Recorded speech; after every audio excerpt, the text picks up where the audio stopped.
ഞാൻ ചോദിക്കട്ടെ, ഞങ്ങളല്ലാതെ വേറെ ആരാപ്പോ ഉള്ളത്? ഏതായാലും ഞങ്ങൾ തോറ്റു എന്നുള്ളത് ശരി. അതിപ്പം ഇല്ലെന്ന് പറഞ്ഞിട്ട് കാര്യമില്ലല്ലോ. വോട്ട് കുറഞ്ഞു പോയി, ഞങ്ങൾ തോറ്റു. പക്ഷെ സത്യം നിങ്ങൾക്ക് ആർക്കും അറിയില്ല. ഞങ്ങൾക്ക് ഒരു ശക്തമായി തിരിച്ചടി തന്നെയാ വന്നെന്നാണ് ഞാൻ കാണുന്നത്. മക്കളെ, നിങ്ങളുടെ വികാരം ഞാൻ മനസ്സിലാക്കുന്നു. എന്തുകൊണ്ട് തോറ്റു എന്നൊരു അതിനെ പരിശോധിക്കണം, അത് കണ്ടെത്തണം. തിരുത്തൽ നടപടികൾ വേണ്ടത് തിരുത്തൽ നടപടികൾ വരുത്തി ഞങ്ങൾ ശക്തമായി മുന്നോട്ട് പോകും. ഒരിക്കലും ഈ നാട്ടുകാർക്ക് ഒരു അബദ്ധം പറ്റി, പക്ഷെ ഇനി അത് ഉണ്ടാവില്ല. പിന്നെ ഒരു കാര്യം നിങ്ങൾ മനസ്സിലാക്കിക്കോ, ഞങ്ങൾ തെരഞ്ഞെടുപ്പിനെ അടിസ്ഥാനപ്പെടുത്തി മാത്രം പ്രവർത്തിക്കുന്ന പാർട്ടിയല്ല. ഞങ്ങളുടെ നിരവധി പ്രവർത്തനങ്ങളിൽ ഒരെണ്ണമാണ് തെരഞ്ഞെടുപ്പ്.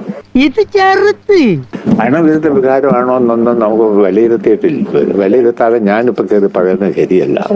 എന്റെ ഈശ്വര, എന്റെ ജീവിതത്തിൽ ഞാൻ ഇങ്ങനെ ഒരു പുലിവാൽ പിടിച്ചിട്ടില്ല. ജനങ്ങൾ എന്തുകൊണ്ടാണ് മാറ്റി ചിന്തിക്കാൻ കാരണം? മാറ്റി ചിന്തിക്കാൻ കാരണം ഒന്നെങ്കിൽ ജനങ്ങൾ തെറ്റിദ്ധരിച്ചു, അല്ലെങ്കിൽ ജനങ്ങൾ ചിന്തിക്കുന്നതിൽ എന്തെങ്കിലും അടിസ്ഥാനം ഉണ്ടോ എന്ന് ഞങ്ങൾ പരിശോധിക്കണം. Very very good. ഞാൻ ചോദിക്കട്ടെ, ഞങ്ങളല്ലാതെ വേറെ ആരാപ്പോ ഉള്ളത്? ഭരണം ഞങ്ങളെ കയ്യിലിരിക്കും. ഞങ്ങള് ഈ കേരള സംസ്ഥാനത്ത് ഞങ്ങളല്ലാതെ പിന്നെ ആരാ ഉള്ളത്? ജനങ്ങൾക്ക് വേണ്ടി ശബ്ദിക്കാം. ഒരു തെരഞ്ഞെടുപ്പ് തോറ്റതിനെ അടിസ്ഥാനപ്പെടുത്തുന്നത് ഞങ്ങളെ വിലയിരുത്തണ്ട. ആശാന്റെ കംപ്ലീറ്റ് ബയോഡാറ്റ ഞങ്ങൾക്ക് കിട്ടിക്കഴിഞ്ഞു. ഞങ്ങൾ മുണ്ടും മടക്കി കുത്തി ഇനി ഇറങ്ങി പ്രവർത്തനം സംഘടിപ്പിക്കും. ഇതിനെല്ലാം ഞങ്ങൾ നേരിടുമെന്ന കാര്യത്തിൽ യാതൊരു സംശയവും വേണ്ട. എന്തായാലും ശരിയാക്കാം. എന്റെ ടെൻഷനൊക്കെ എനിക്ക് മനസ്സിലാകുന്നുണ്ട് കേട്ടോ. നമുക്ക് ശരിയാക്കാം. അവർ വോട്ട് ചെയ്ത ആളുകൾ വിഡ്ഢികളാണ്.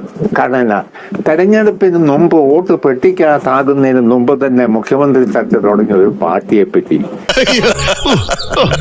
മനസ്സിലാക്കി കളഞ്ഞല്ലോ. എന്നാ പറയാനാ? ഇനി അവന്മാർ ഉണ്ടാക്കാൻ പോകുന്നതാണ്. നിനക്കിതെങ്ങനെ സാധിക്കുന്നതാവോ എന്ന് ഞാൻ ചോദിക്കുന്നില്ല, പക്ഷെ നിന്റെ അപ്പനിതെങ്ങനെ സാധിച്ചെടുത്തടാ? നാറാൻ പോവാ നാട് മുഴുവൻ. എന്റെയൊക്കെ കണക്കേ എന്റെ മനസ്സിലുണ്ട്. ഇനിയിപ്പൊ അടിയാ എന്റെ. ആരാകണം? സതീശനാകണോ? പിന്നെ എന്നെ അഥവാ അവിടെ നിന്ന് ഇങ്ങോട്ട് ഇറക്കാൻ വേണ്ടിയുണ്ട്. വേണുഗോപാലനാണ് കവിയുടെ മൂർത്തി നിൽക്കുക. ഇങ്ങനെ സ്വാഭാവികം. 62 ലക്ഷം പേർക്ക് പെൻഷൻ കൊടുത്തില്ലേ? ആനുകൂല്യം കൊടുത്തില്ലേ? സ്ത്രീകൾക്ക് സഹായം നൽകിയില്ലേ? ഉള്ളതാണോടാ? വെറുതെ മനുഷ്യനെ നിരാശപ്പെടുത്തരുത് കേട്ടോ. വോട്ട് കിട്ടിയില്ലെന്ന് പറഞ്ഞാൽ അതിന്റെ രാഷ്ട്രീയമായ കാരണമോ സംഘടനാപരമായ കാരണമോ പ്രത്യയശാസ്ത്രപരമായ കാരണമോ ഒക്കെ ഉണ്ടോന്ന് ഞങ്ങള് പാർട്ടി പരിശോധിക്കുന്ന പാർട്ടിയാ. പരിശോധിച്ചാൽ പറയാൻ പറ്റൂ. പാർട്ടി തീരുമാനമാണോ സഹാവേ? തോറ്റു എന്നുള്ളത് ഞങ്ങൾ സമ്മതിച്ചു. ഓക്കെ, പൊന്നു മോനെ, നിന്നെ ഞാൻ സമ്മതിച്ചിരിക്കുന്നടാ. ഞങ്ങൾ മുണ്ടും മടക്കി കുത്തി ഇനിയും ജനങ്ങൾക്കിടയിൽ നിൽക്കും.